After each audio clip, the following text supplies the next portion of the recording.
technology. Thank goodness I don't speak for a living, but you're right. Immediately the Doinby ban comes out. No, that's not going to be Kled in the top lane. Mouse doesn't play that champion. He plays Dr. Mundo. Banned out against Doinby. Aatrox actually been taken away by Rogue Warriors with Nocturne, Swain to follow. Camille as well as Talia being banned out by KT. They lock in Sejuani as their first pick. And here's the problem that I see in this matchup, because Clement makes a mention of it. KT ain't that clean of a team. We just got to get out of the game when they're pretty much handled Mad in a very clean fashion post 15. So love to see what ends up happening with that team if they are as clean as they were in the last game. Well, we'll have to see if they can be as clean as that. Because that last match coming out from KT, they went for a different type of funnel composition. Worked out for them. It was a 5-kill game, Raz. 5 kills. Yep. I could have taken a nap and I would have gotten more kills in my solo queue game. It is as clean as you can get in terms of macro. And that's if you're playing some vision control that KT placed in the last game, then the worry is that Rogue Warriors don't. They don't ward as much as they should. They don't set up as much as they should. They are a hectic team. They are a skirmishing team. They are a fighting team. And we'll see if KT falls into that trap. Exactly. Why ward when you can just brawl, Raz? And they've already picked up Lucian as one of the champions they want to brawl with. Going for Skarner as their second pick for Flawless in the jungle. And so far, the best Lucian player that we see in the LPL is SMLZ. He's played it frequently. He's the Essence Reaver type. Ooh. And he's been skating in team fights. He's super damn good in a lot of the skirmishes he's been rolling with. We've had so many conversations about this, like who's the best Lucian player? Come on, you can't keep out the likes of iBoy. This split, SMLZ has gone in towards it repeatedly. iBoy has had one fantastic play, but it feels like every game for SMLZ and the Lucian pick has been phenomenal. So that's why, based off consistency alone, I'll give it to SMLZ. You saw the stats coming up. It's been really damn good. Well, last 2 picks in the first draft from KT were Ezreal as well as Tahm Kench. For the side of Rogue Warriors, their final pick hovered between Nami as well as Soraka.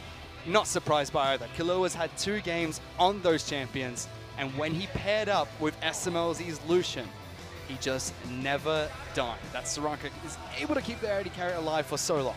So KT should very easily recognize what Rogue Warriors are going for here. Killua does this often. You made a mention of it.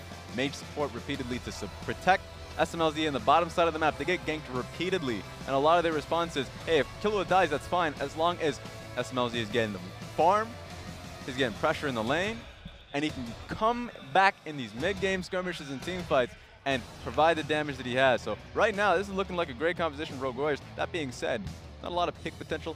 Just the Skarner alone, you usually see that coming out of the support pool as well. So it looks like they're fairly focused on just the Skarner unless, you know, we see an Orin pick up in the top lane. Well, they get 1 counter pick, so we'll have to see what that's going to be. The Rogue Warriors have to pick their final champion now. 2 bans towards Mouse in the top lane. He's only played 4 champions in summer split of the LPL. 8 of those games were on Mundo. Had a couple of on as well, and the rest of them were tanks. Only 1 match on the carry, and that was Rai. So offering this pick is a little bit surprising. Whereas for side of Rogue Warriors, they're also seeming to attack the top side with Jace and Kennen being banned out, but Rumble getting locked in for Mouse. And a lot of it just like... Hello? Yep. Yep. And remember, you cast your mind back to Mouse on EDG, because a lot of these players have previous homes, and Mouse did play Rumble, but it's not the carry Rumble. It's the Rumble where you're trying to be a low econ Rumble. You're playing to the bottom lane still, and if there's a play happening top lane, if there's, like, you're trading towers, Rumble's throwing in the ulti to push the wave back.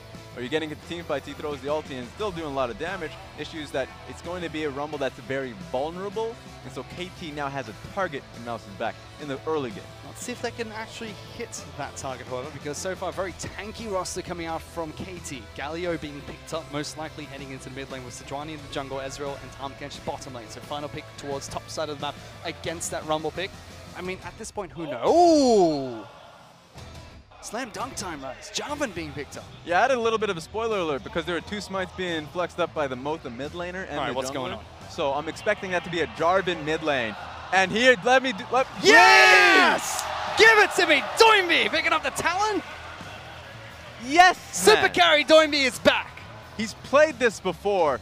Previous splits. He has a large champion pool. And the thing about going up against double jungle or the roaming strat, Talon is really good for that. Tracks you down. And so having that roam potential off the Talon, being able to track the junglers, I want to see, it looks like it's going to be a Jarvan top without any flexing, no double jungling at all. That's a good thing. Because right now, you want to hide Sejuani as much as possible early on in this game. Even Oh, more, he's feeling himself. Even more crazy picks coming out from Doinby. He's put the Aatrox in the mid lane. Now he's picking up Talon. We're not going to see that double smite coming out from KT, but it's a Jarvan heading to the top lane. Galio in the mid lane.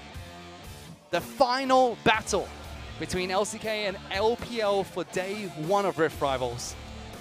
The last match that KT will play during the group stage, and they pulled out the Jarvan in the top lane. Whereas for Coach Steak on your screen, he's like, nope, we're going to give the LMS something to fear in day 2. Let's show them what this talent can do. And it's flexing individual skill, because their composition doesn't have very much teamfight strength. It depends on how you place the Rumble ultis. If your Rumble ult, if Mouse has a phenomenal Rumble ulti placement throughout the entire game, I ain't going to say anything. But with just off the Skarner alone, just off his pick potential, it's very easy for KT to look at this composition and say, we're playing back. But they have so much raw damage that if Rogue Warriors ever find an early game lead, you'll have Doinby constantly looking roam and dive, and the TPs from Rumble will follow up. It's a team that can snowball very quickly. I mean, these are 2 teams that's a meta breakers, Raz. That's what we call the Rogue Warriors in the LPL. Picking up unorthodox champions over and over again, unorthodox strategies as well. KT experimenting with the current meta. Kindred in the jungle being shown by them. We've seen Mordekaiser be picked up 6 times in the bottom lane by KT. These 2 teams really experimenting with the meta, and even down to their matchup alone, things have been changed. And this time around, we haven't even made a mention of it because there's so much happening on the screen that Jarvan's been picked up as a top laner, and a lot of it's just based around the fact that we would love to see a Jarvan Galio composition. Are we Season 1 again? Is it going to be double-hearted gold going into the top lane too? If only. If only. If only we can just give me that dig straight into the black market and just pick up ourselves a few of them. Costs 300 extra gold. There we go. We still have it. That being said, problem is, you're looking at this, is that Jarvan Galio not going to be... It depends on the top lane. And here's the thing. It looks like top lane is going to be the priority a lot of times. Rumble's going to be feeling the pain. It's much more easier to access that kind of dive potential top lane and left is a TP to the bottom side of the map. That's the intricacies of the KT matchup and their teamfight composition. So Mouse has to be very patient. He has to be very aware of his surroundings, because if Flawless misses out one ward, it doesn't path towards him when he should, and a wave is crashing, he needs to bounce out of there. Is he that type of player though, Rez? Is Mouse the person that's meant to be hyper-aware? Is he someone that is very patient at the top lane? That's why they picked him up. Like in EDG, that was his identity. Like they always played towards the bottom side of the map, and it was Mouse that was supposed to be low econ, push the pressure away, respect the enemy team until you bide your time for team fights. It was very strong strategically picking him up for this team so they can play around the true carries, Doinby and SMLZ, and that's what they're playing towards today. He is up against Smeb though. This is a world-class top laner. We saw what Smeb could do in their last match. I mean, in a tank-on-tank matchup, Dr. Mundo against Singe, it looked like in every single small skirmish, he had kill pressure, no matter what the situation was. Yeah, and you know what Jarvan's going to do. If he finds a situation post-6, wonder if he's picking up Electrocute, we'll find out in game. That if he ever finds a Rumble, he doesn't even necessarily need the help of his own jungler. That he can even just blow Flash and immediately know that Sejuani is going to be pathing topside. So Mouse has to be super respectful. And a pick that, remember, if you don't play Rumble, knowing when you push out, you need the help a lot of times, because if you're trading with your Flame Spitter, you're also pushing the lane passively. You're setting up for a gank a lot of the time. Flawless, even though he wants to be pulling towards bottom lane, there are going to be times where he's going to be pulling top lane because there's an unsafe wave. So there are so many small things about how Mouse has to play this matchup so he doesn't lose too much that matter here if Rogue Warriors want to pick up the early game win. I mean, Smeb could try and force fights top lane as well. You've got the Galio in the mid lane being picked up by KT, so their top side is very brawl heavy. Tons of crowd control, great synergy with Sejuani's passive, with both of them being melee champions. We're really looking towards bottom lane as well. SMLZ, the hyper carry for the side of Rogue Warriors. When Doinby is not put on a carry like Talonlord, he's not playing a champion like Kled or Aatrox in the mid lane, he is that support. We know him for picking up supports in the mid lane. We know him, as Pablo Smithy was talking on the desk earlier, for that man that builds things like Righteous Glory on rides, goes as tanky as he can, but can carry at the same time. Really looking to try and see who is going to carry harder here. The super carrier of Doinby Talon, or the emotionless robot that is SMLZ. That's usually when you look at your watch and start biding time. We're about to get into this game because Talon's going to come in really early, right out the gate. having the damage, but SMLZ is going to bide his time when he has the items. No easy match though, because yes, two great carries from the side of Rogue Warriors up against world-class players on the side of KT. We're getting to the final match of day one of Rift Rivals. KT Rolster taking on Rogue Warriors. Not even cohesion, Raz. Crowd doesn't even know who they're chanting for now. Just together in unison. Oh, they'll come. I mean, we were excited for the first match today. RNG taking off Flash Wolves, major upset. Flash Wolves taking it down decisively in the latter half of the game as well. This was the match I've been looking forward to. KT against Rogue Warriors. I was on the desk. This was the match that I pointed out. I mean, it made a lot of sense that they scheduled this one to be the last match, because it's the one that answered a lot of questions of who is the stronger one of the two. If China had the LPL teams had a stronger setting, a deeper pool in teams, you see a lot of SMLZ fans in the audience. A lot of focus on him. I mean, if you are new to, the LPL in general, SMLZ is dubbed as the man that has no emotion. We've seen him carry games for his team, where Doinby at the end of the match has fallen out of his chair, started dancing behind the team. And SMLZ emotionless, not a single smile. Doesn't even look at him. Doesn't even look at anything. Just looks at his screen, checks his stats, and then walks off the stage. Man is very focused on one thing, as playing the damn game. That's a lot of laning phase stats come through. Team fights, he's just razor focused on his character and his character alone. So yeah, I feel like he's focused on one thing. And while Doinby is an entertainer who can perform, SMLZ cuts the man in the middle. Yes. We're looking across from SMLZ's lane though. Deft now back in China, playing here at Dalian. He's gone back to the LCK to play for KT, paired up with Mata. These are just two names that you look on a roster and say, okay, this is going to be near impossible no matter who is going up against them. World-class players. Yeah, Deft and Mata has had a large name, has been through LPL teams, had massive success on their RNGs and EDGs. They're doing quite well. In fact, if you're looking towards the LCK bottom laners, him and Prey and Gorilla are the only ones that are coming in with real strength, real power. So it's a good test for Rogue Warriors to see if SMLZ and Killua are up to snuff, because there's a lot of debate about the LPL AD carries.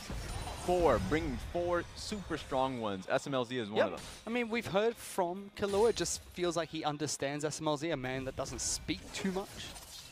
And it's worked out well for him in the LPL. Now we have to see what KT Rolster is made of in this matchup. I want to focus on the runes. You don't get to see him a lot. Predator. I was expecting Electrocute, but in fact, Predator, so he can look to roam out or find or catch a pick really strong. And then Time Work Tonic is another one that I'm looking towards, as well as Stopwatch. So that's going to be fun to see. He's getting skirmished on. Big damage coming out from Yukao in that mid lane. Chunks out Doinby, low on mana, and there's a Sejuani nearby. Does back away. Score forces him back to base. And you notice that Flawless, of course, is on his Gromp camp, so he's not going to have the help there. He needs to base now, come back in. Doesn't have the TP available for himself, so he's going to have to book it. Force is going to be looking to try and hit level 6 and pick up his boots as fast as possible as well, picking up Predator on his Skarner. Seems like Doinby has Predator back into lane as well. There we go. Running straight down mid lane, jumping over turrets, gone for Cleanse as his summoner spell of choice. Easy. Easy to get back to the lane for the wave, and the Cleanse makes it so there's no gank opportunity. Remember, this is a lot of CC on the side of KT's jungle mid. So if he ever gets cat up by taunt, he can Cleanse Flash immediately and doesn't have to follow through with the Sejuani ulti. And that seems to be the focus coming out from KT, because you've got a very safe bottom lane of Ezreal Tahm-Kench. Oh, takes a lot of damage from SMLZ, not in danger of falling there, but still good trades. And yes, very safe bottom lane from KT Rolster, but top side is very CC heavy. How do they use this to win the game? Top side of KT is CC heavy? Yeah. Yep, 100%. I would say, I already made a mention that it's usually difficult to get Smeb in the fold just because the Jarvan combination is very important in all of it. And so if you're going towards the bottom lane, it's usually easy to get the gank on towards Soraka, but it's hard to set up for. What is easy to set up for is the dive on towards Rumble. So I would expect them to actually have and place more vision controls. They already have a proper control ward being placed towards the top side of the map, as you can see in the top side river. Take advantage of that. It's not an Electrocute on towards Jarvan, as I mentioned, I was looking out for. It's going to be the Grassly Undying. So it might not be the upfront damage, but he has a proper follow-up. So that's something that Mouse has to really respect. Take a look at the wave. and he's just sitting there because he knows that he cannot walk out. Doesn't know where Sejuani is, even though she's in the opposite side of the map. Got a very early recall. You can see Rumble picking up Comet in the top lane. Put down a control ward in his own Tri-Brush, trying to give him some vision control. Smeb yet to go back to base. Is ahead by 20 CS at the moment. Mouse will be able to equalize with this small wave that he has. About 9 to 10 minions there, but will still be behind Smeb. So he's done a good job early into the match, but hasn't blown his teleport just yet. Yeah, he just has to lose out a lot. I mean, that's just what Mouse has been doing throughout the split. He ends up losing a lot in terms of the early laning phase, CS experience, and he understands that that's what you have to do in the team that he's set in. At the very least, he's respecting the pressure. Flawless going topside, taking Krugs. Very efficient because it allowed him, Rumble, to actually push up in his own wave. These are the small things that we wanted to see going out earlier in this game. I mean, they've only really just hit level 6, Jarvan should, with this wave. So this is where the real fear comes in. But early on, I mean, it's not too bad. Look at him parkour, Raz. He doesn't even jump over the turret, he just goes through it, kind of. Isn't it exciting? All I want to see is Talon go to the bottom lane and get a kill on towards Mata with the Samsung jersey. That's what I want to see. I'm honest. Is that what he's meant to do, though? Is Domibi's job to find access into the bottom lane? Because yes, it'd be great if he kills Mata with that skin, but is that his actual job? Because he's being ganked in the mid lane, holding on to the cleanse, still not using it, just using the ultimate ascent. It's actually a decent trade for him. Yukon goes fairly low as well. I think he realized that they didn't have enough damage to follow up, and he would be safe enough. Remember, he still has full corrupting potions and time warp tonic, so he's going to be able to heal up underneath the tower. So he's like, if I blow cleanse immediately, then I lose out. They can rehash the play again, and I'll end up dying out. So he's very patient in that setting. Most people would end up, blowing everything. Cleanse, flash, get me out of here. I mean, his stopwatch is coming online as well, but bring it back to that. He's doing well in the lane. What is his job?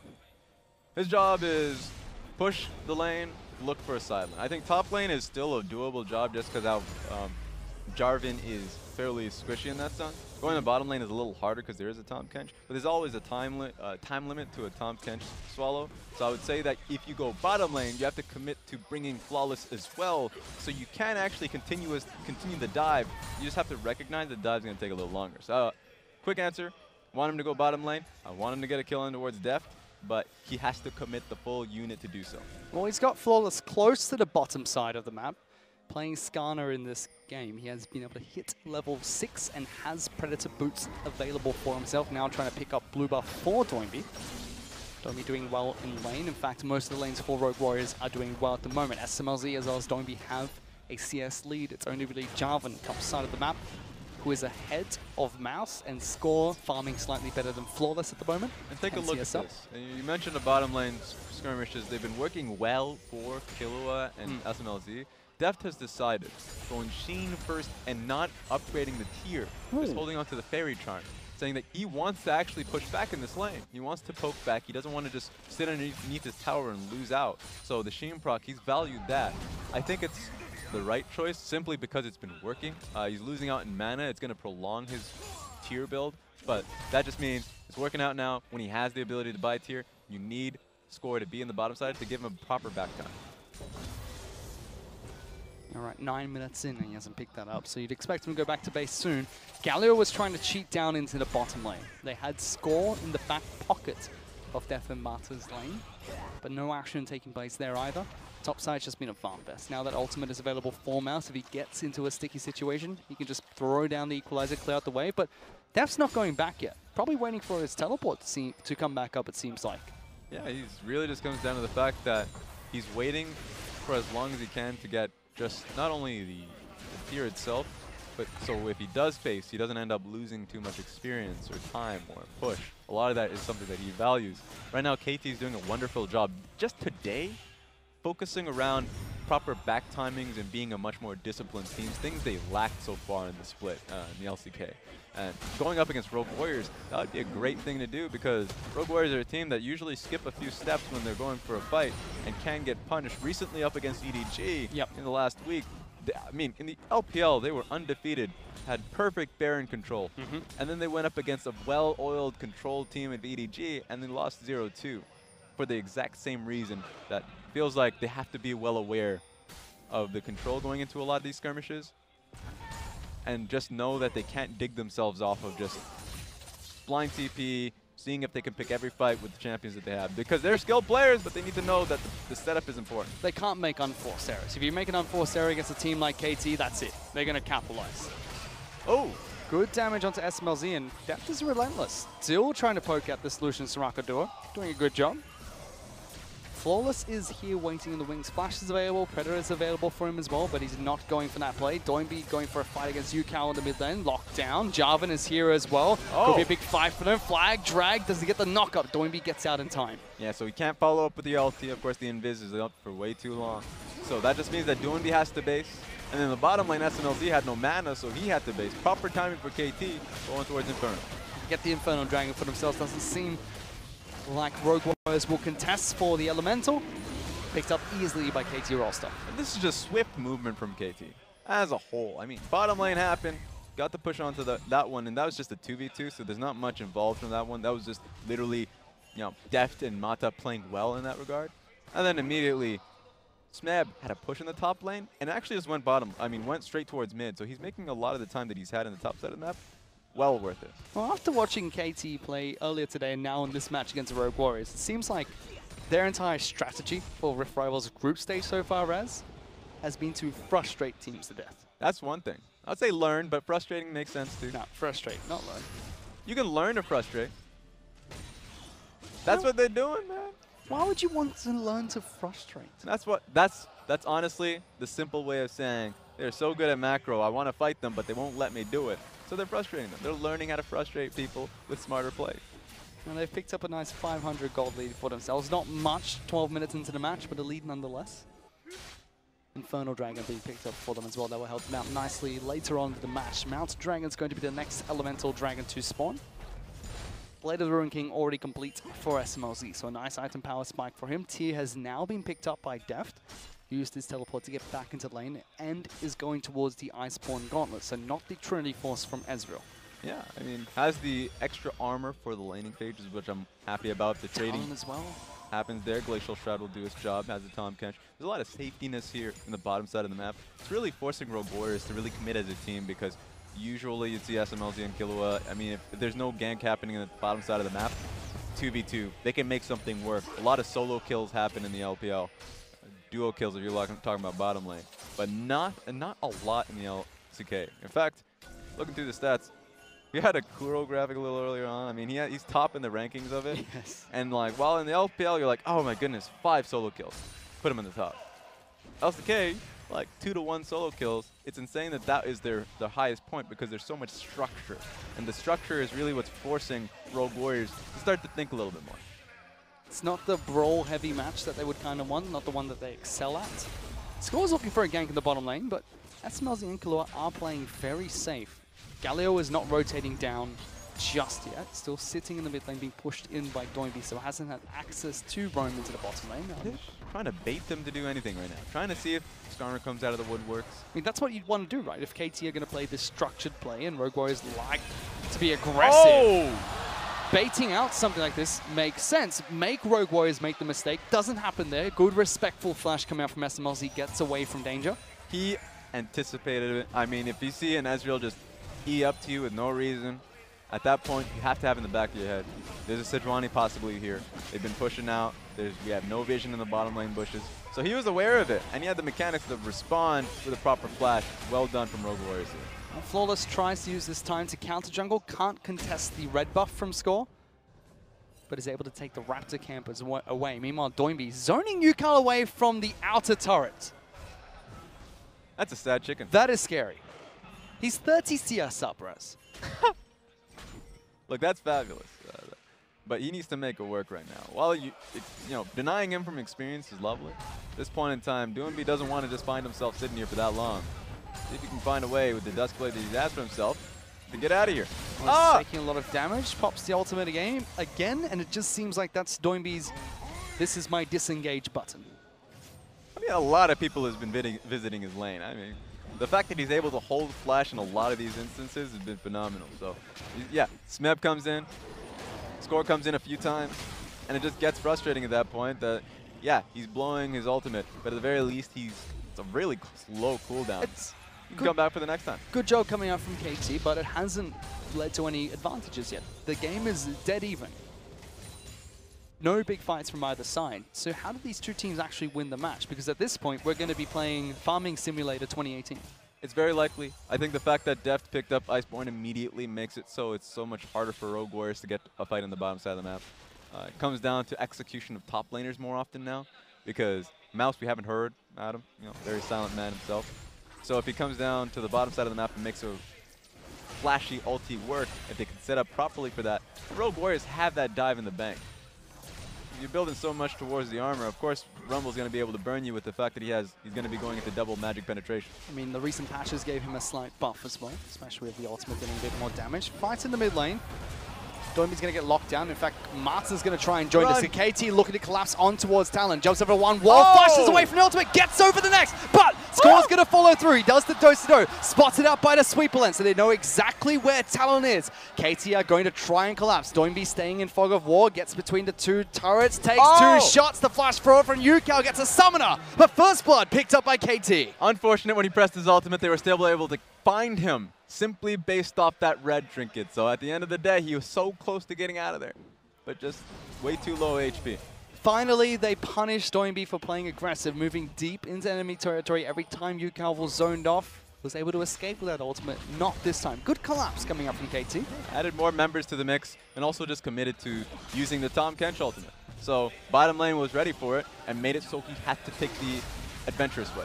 But seems like Rogue Warriors want to attack bottom lane. Dev going to be eaten up by Martin. There's a teleport coming in. There's no more protection for the Ezreal. Spat back up, but they focus on the Tahm Kench. Mouse trying to keep Deft occupied. Kahlua tanking the turret, but Martin's going to fall first. Rogue Warriors find a pick in the bottom lane. You wanted to see Mouse come in there. He needed to be able to join for this dive to work out. It was very easy, just because Sejuani was on the top side of the map.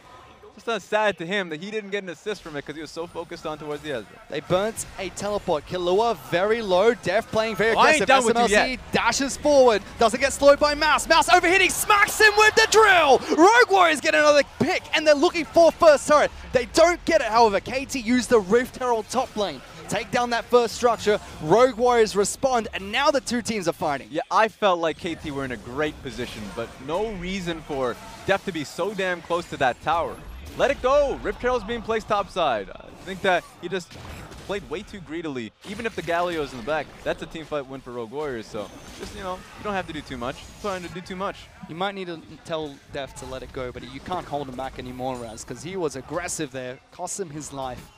SMLZ picks up a 30 CS lead as well as the second turret of the match. Rogue Warriors still dead even against KT Rolster in this game. But it was Rogue Warriors that attacked the bottom side. KT did attack the top side. Mouse was not there, so they just got the turret. Doimi picked up the free farm in the top lane. And remember, they committed a TP for that. J4 didn't have it, so he's going to have his TP upcoming soon. So Rogue Warriors did put in some resource to make it happen, and it turned into a trade. You can hear the crowd here. They're making their predictions known. But Rogue Warriors need more with the investment that they've been putting in. J4 is going to have his TP. Pushing up top lane right now, he's going to be able to join these team fights and try and find a numbers advantage. Well, they're able to take a Mountain Dragon at least, so they tie up the Elemental Dragons taken in this game. So very even between the two. I mean, you can see all the respect that's coming out from KT Rolster Raz. Every single player has Ninja Tabby. That's fun. They know exactly what this Talon as well as the Lucian can do. That's a major point of their damage up front, and it puts a lot of responsibility on towards Mouse in the top side of the map if he can actually get a lot of the damage out early. Remember, I wonder let's see, what boots does he have? I don't think he has boots at all, actually. No, pretty unfortunate. It's a very, very slow rumble. Yeah, I'm very sad about that. But if he gets magic penetration boots, if he gets to a point where he's able to just do like true damage to the back line, that would be phenomenal. So I want to see what his impact is, because that responsibility does shift on towards him. Look, Rats, you don't need boots if you have a very scary mask.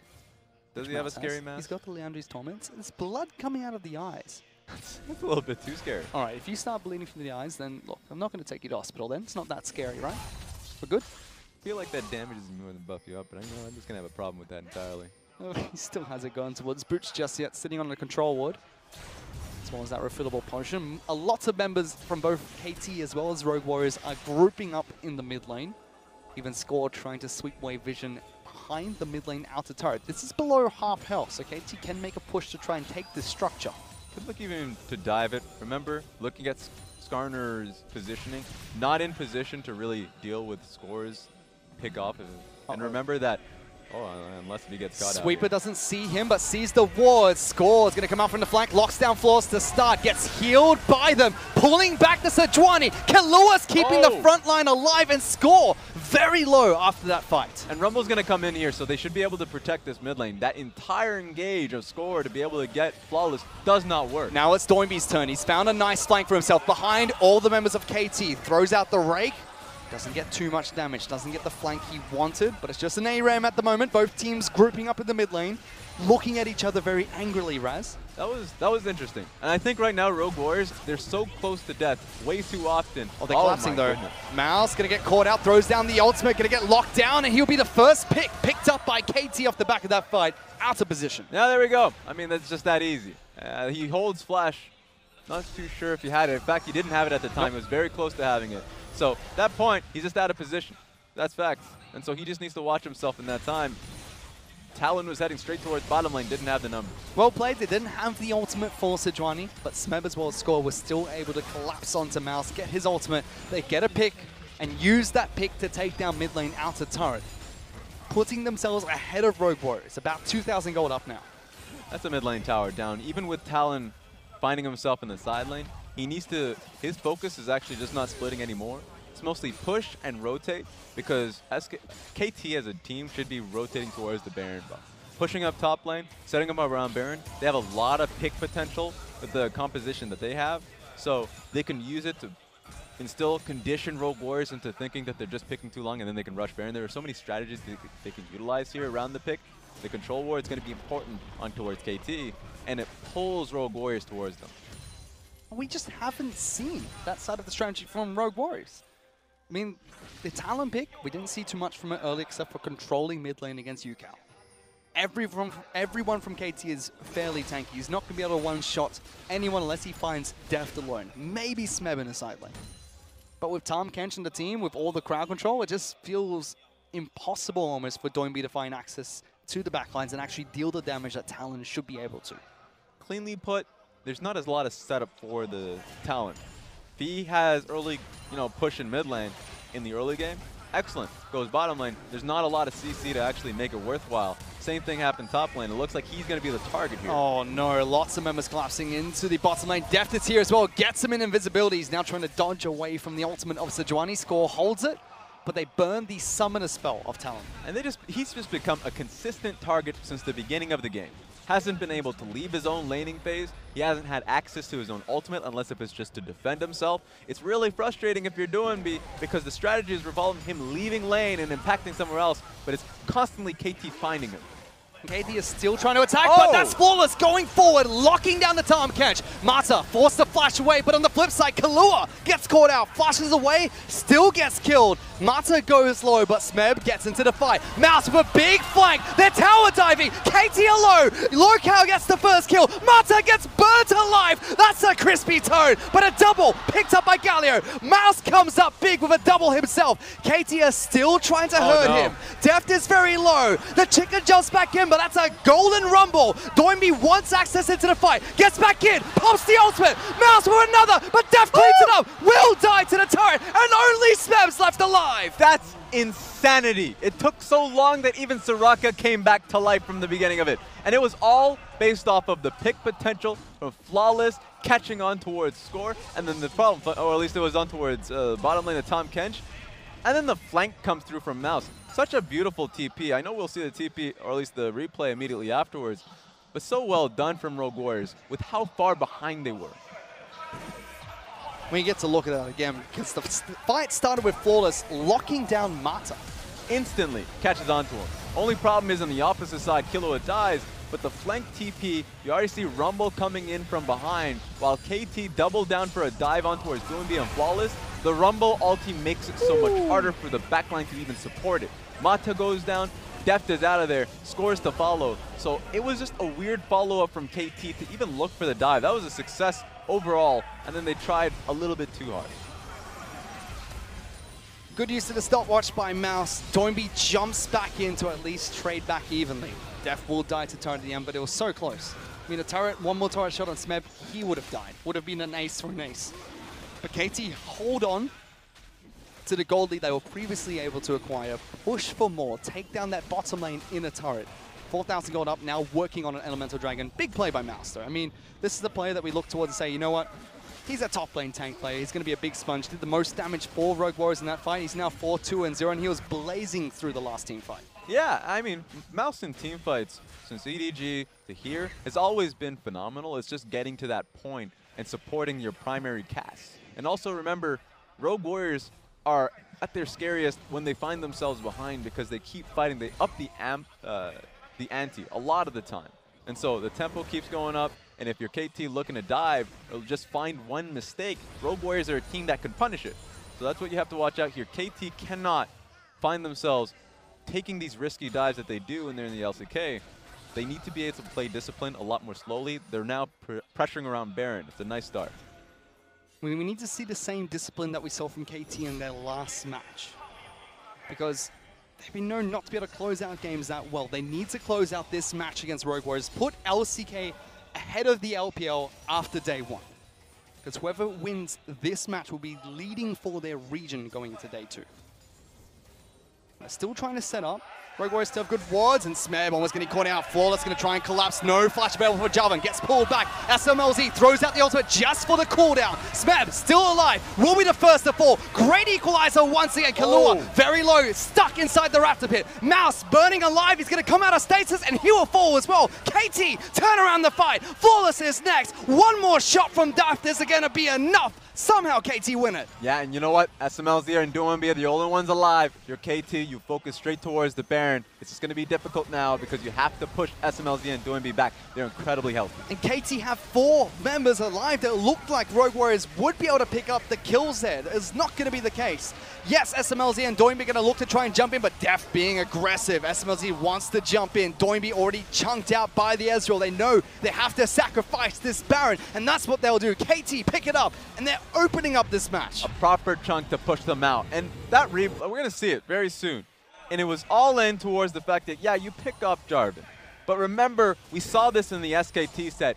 Galio is always a beautiful follow-up. It may be an impromptu engage, but he's going to make it worthwhile. Sejuani had a flank too, so they were all prepared for this one. Even though the Rumble ulti comes in hot, it's SMLZ out of position. The Talon that has to reposition as well. Flawless cannot work around this team fight when he's flanked around by multiple members. So SKT recovered, or at least KT in this regard. I mean, in a very well fight. Last match, we saw Wolf deliver Faker into the backlines on Galio by being headbutted into the base. This time round, Flawless is able to drag Smeb into his entire team, to which Yukal's like, sure, I will take that, no problem. Thank you for assisting my squad. Thank you for allowing me to get an ultimate off. It's one way to start a fight. And the fact that now he's back on the map and he has Guardian Angel, so it's not even a true pick. Right now, Rogue Warriors are so focused on this pick composition because their primary focus is going to be the Skarner, and now he starts the fight. But who do they actually go on towards? They're never going to get Deft. He's way too far behind a lot of tanks. And towards Tom Kench, Galio, Sejuani, now GA Jarvan. There's not a lot of right options here. Well, they're going to try the exact same play again. Flawless is waiting inside the brush, gets spotted out by the Q, wants to turn back around, but it's Score and Mata, tanky members coming out from the side of KT. Difficult at the moment for Rogue Warriors to team fight, it seems. Baron's going to be used top side of the map. Easy turret taken down by Yukal. We've seen KT play today.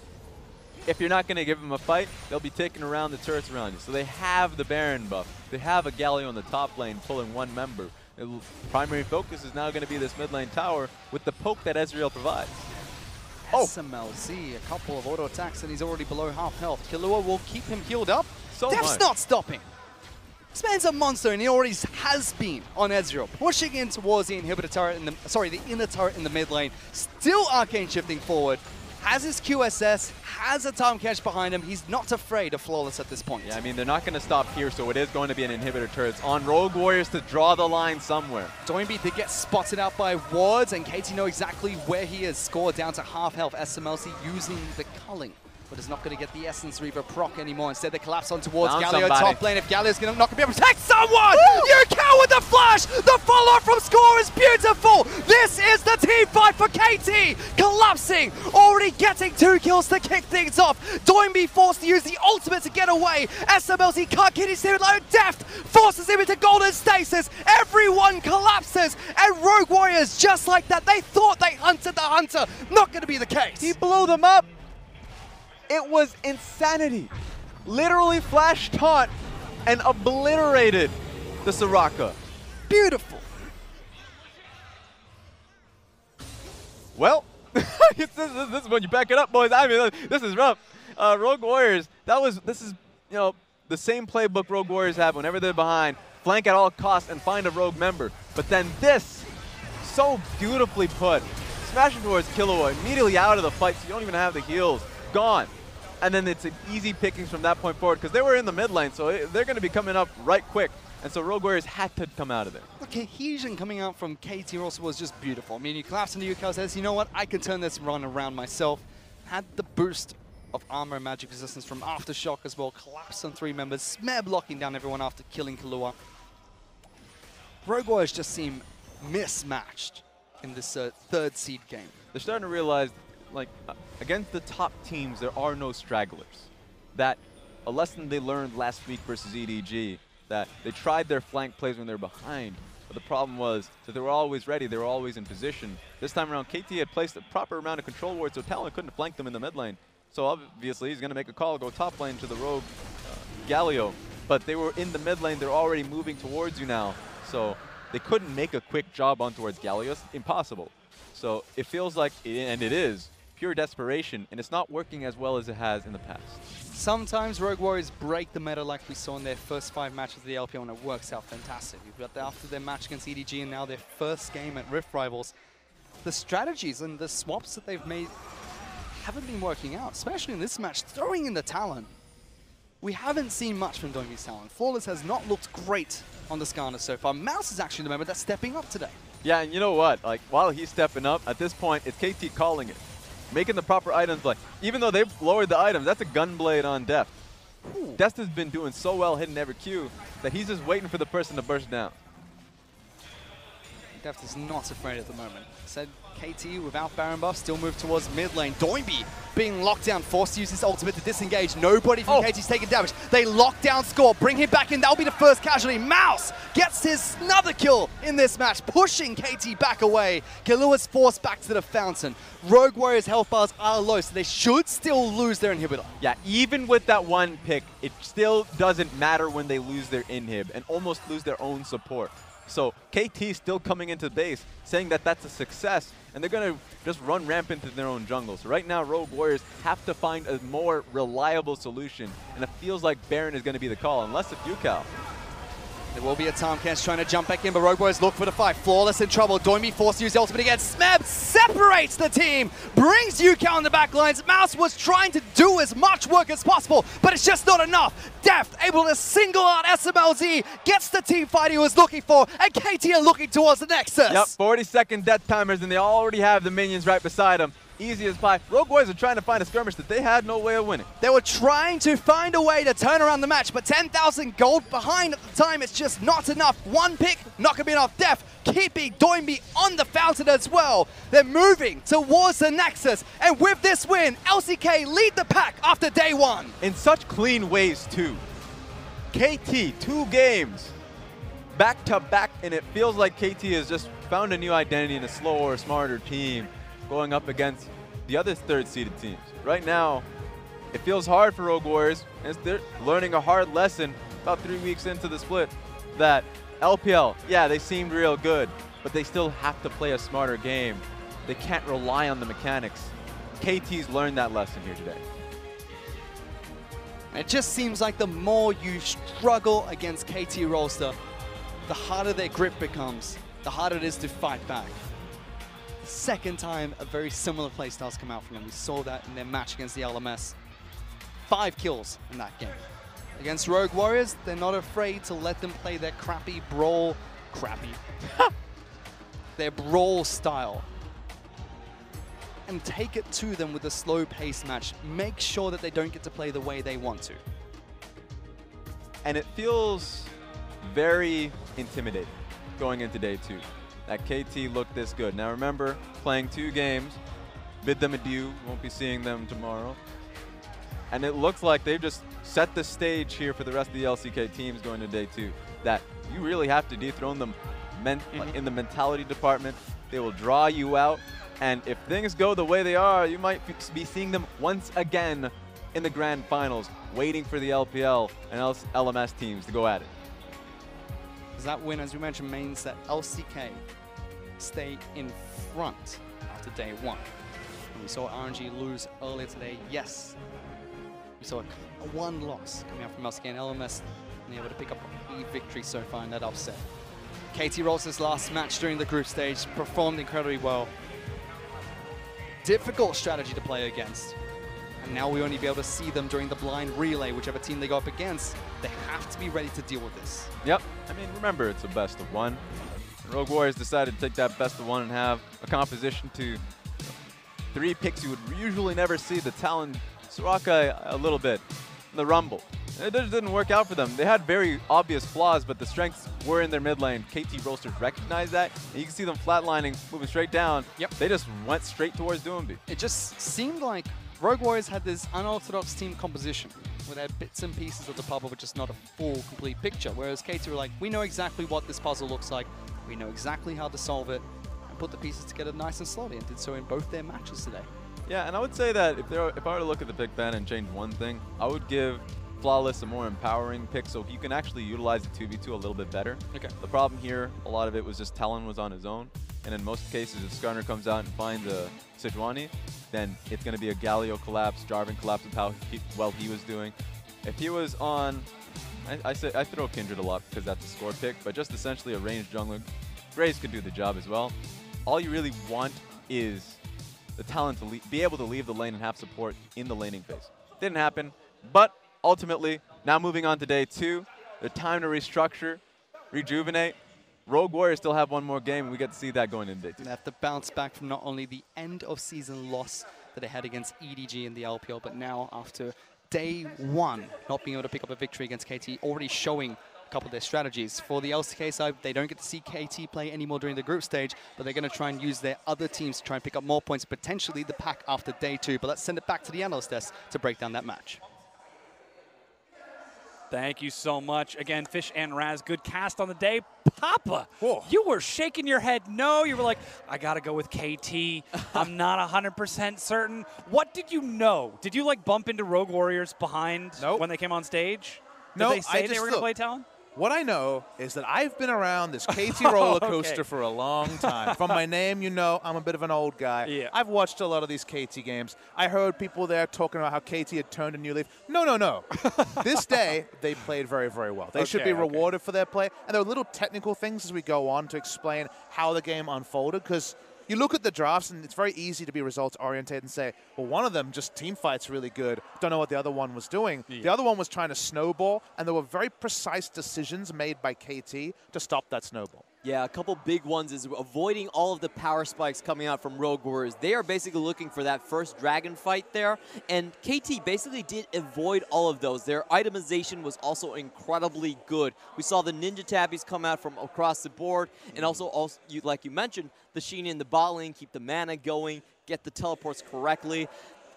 There just wasn't any chance for Rogue Warriors to win that. If you're running an assassin, you need kills before 30 minutes, and when 30 minutes hit, Toynbee had 2 assists. Yeah. So that's a fail right there. You look at this draft, and it's so good, the draft from Rogue Warriors, of packing up and going bot lane, because you have double Predator, the jungler and also the mid laner, who can get there fast, overwall, Skarner get the guaranteed engage, and you should have a priority lane. Why is there a Soraka? Because Soraka versus Tahm Kench, he takes harass, and then there's no sustain being provided. So you understand the theory of, well, Talon wants to get those kills on the bot lane. Let's kill Tahm Kench. Let's kill Ezreal. Let's just absolutely pummel that lane. Going Sheen first and never getting tier actually gave him by him deft lane priority. He was able to take it in the middle or push it in from time to time. Never did we see Talon go bot lane. In fact, you think of the other scenario, why not just go kill the Sejuani who falls low in the jungle? Never could he even easily get in the jungle, and the Galio there to also cover that one. So when it came to playmaking, they were just so frustrated as Rogue Warriors. It seems as though KT were able to effectively identify that this composition was coming out from Rogue Warriors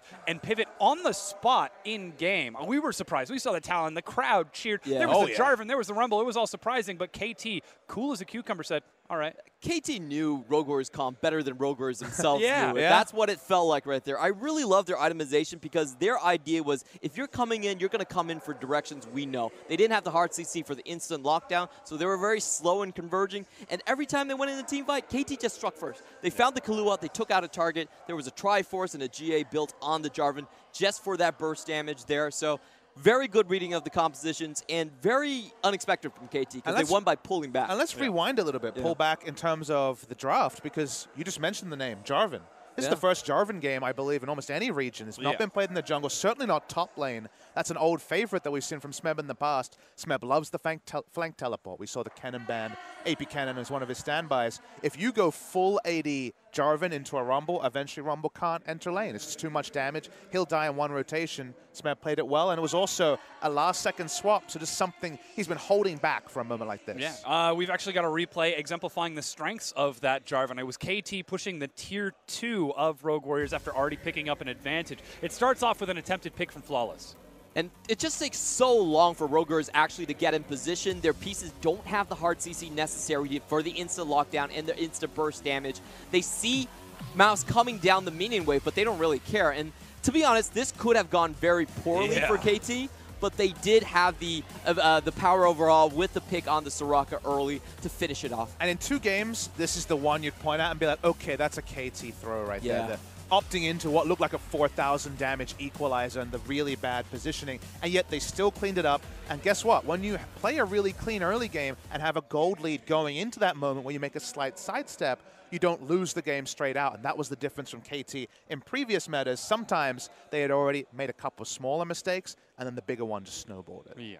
I just want to go back and talk about the talent pick because LMS was the first region out of the Rift Rival region to bring it out. Go on. Yeah. And the way we build it is we make sure that there's skirmish points all across the map because the big thing about Talon is not actually the burst assassination, it is the assassin's path. A lot of times teams cannot correctly estimate how long you're going to get into the team fight because you get 800 range every single leap, and you can do that multiple times in terms of the jungle. So I would have liked to see a Pyke, more skirmish-oriented picks going against their own jungle, like not the Skarner versus Sejuani, which a lot of times the Skarner actually does not win. Yeah. So if they have more points where they could win and push contests and then have the Talon roam towards them, I think that would have been a better competition. And Talon has also been played a lot in Korea, and that's why I want to extend your point. Is Talon is not a once-off cheese pick we won't see again. We will see more Talon, and actually in Korea, you look at solo queue, it's Talon with Smite. Yeah. The idea that you walk up to the Raptor, smite the big one, rake the rest. You take a Talisman so you get that health back. You enter lane level 2, start popping over walls. If you're against a funnel, you can just find the enemy funneled like 80 carry and just assassinate him. You have the ability to hit side lanes. Against Sejuani and also Galio, you can't go the Smite because then you just die. But I wonder if there was a less CC jungler, would we have seen the first appearance of that Smite? Because that is the dominant summoner spell in high elo Korean solo queue. Something to be expected, though the Impale did set up for an attempted fight for Rogue Warriors a little bit after that replay we saw at the bottom tier 2, and it was Smeb who was the target. They were able to identify, hey, Smeb is starting to get pretty big. Perhaps we should try to get him or separate him from his team. But then just the immediate Galio flank, able to get the the hero's entrance, and then even the Tom Kench joining into the fight as well. The big team fight here is if you realize Rogue Warriors are never going to win unless they pick off depth first. Like, it's so hard to actually stick any damage onto the Ezreal, and even with such a good start, they are cornered in with the hard CC. They are locked down. They never put any damage on depth whatsoever. And I think if you're running an assassin composition, you do need lockdown somewhere on your composition.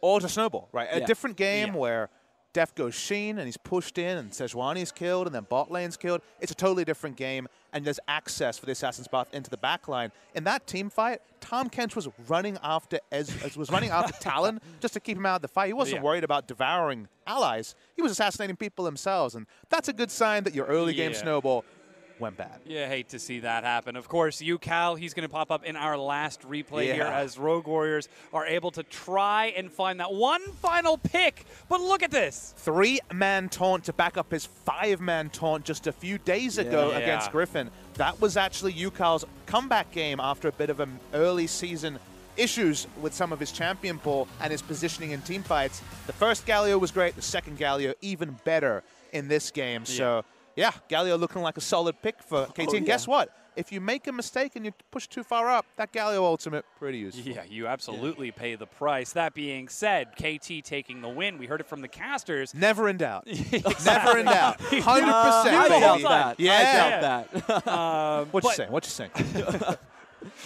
They played well. They played well. They played unexpectedly. You know, one of these days, Clement, we're actually going to have to ask which of the two regions you're really rooting for, the LPL or the LMS. Yeah, I got two horses in this. You do. I got 2 horses, okay? All righty. I can ride them both. Yeah, apparently. Yeah, here you can see the teams with the standings. It's LCK with 3 wins, LPL with 2, and LMS with 1 at the end of day 1 of the best Rift Rivals in the world. I believe LPL only has 1 as well. EDG and Invictus Gaming. Oh, sorry.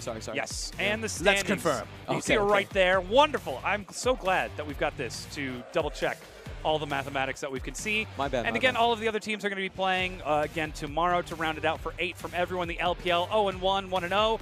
Rogue Warriors dropping their first game. Invictus Gaming, as is expected, taking their win with Aatrox. It was really great seeing EDG. They looked fantastic against Afrika. I'd like to see them tomorrow. My question to you is, we will eventually see the schedule for tomorrow, and LMS obviously has to play its remaining games.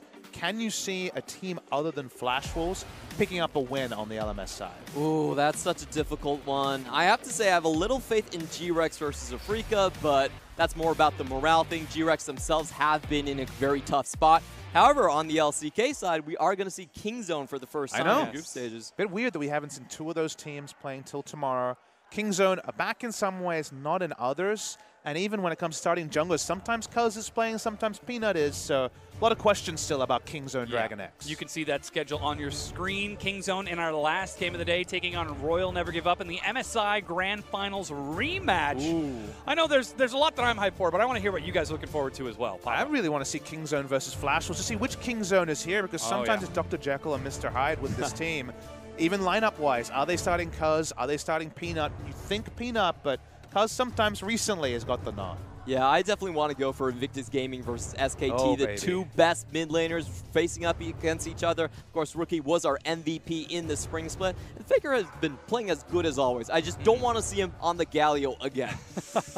Can't promise that one won't come out. Yeah, at best we're going to find out tomorrow as those games roll around at you, but that's going to do it for us for this day 1 of Rift Rivals 2018. Hype as heck. I don't think it quite went as we expected. LCK off to the early lead with this day 1.